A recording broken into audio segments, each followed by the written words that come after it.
Sometimes I hear pastors say things that absolutely blow me away, like this one.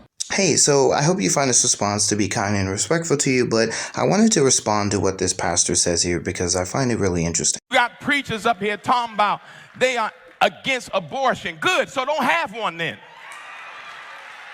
But don't impose your feelings on other people because your patriarchy is reckless.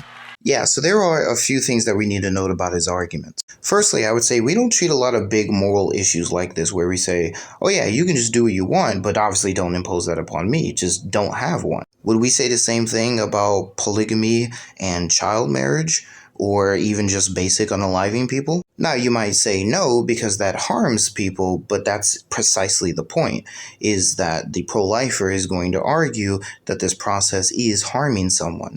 You can disagree, but you need to deal with that argument rather than make a statement like this.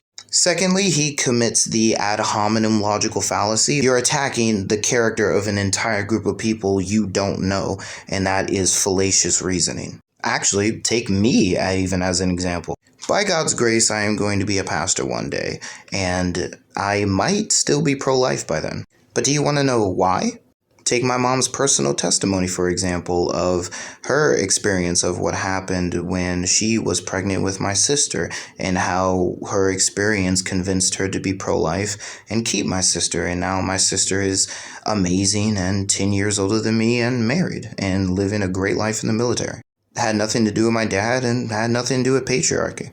I'll be pro-life because of philosophical and scientific arguments, and I think that they're solid and that they work. I might be wrong, but I think I'm right at least, and if I am wrong, I would like to figure that out, but it certainly won't be because of pastors like this who are just going to accuse me of holding on to power. Something else to point out, and this has been pointed out by many epistemologists, is that a faulty way of coming to a conclusion does not necessitate the conclusion be false. So, if there were a bunch of power-hungry people who were pro-life, you would still have to contend with the arguments because the pro-life conclusion can be true even if people arrive at it because they want power. And finally, I'll say, and people who knew me from childhood would know this, but I actually have a very uncomfortable relationship with authority and power. I would create fictional characters who gained power and then absolutely abused it because in my mind, especially when the person was really angry, that's inevitably what would happen. So I actually have a very uncomfortable relationship with that stuff. Even the idea of being a pastor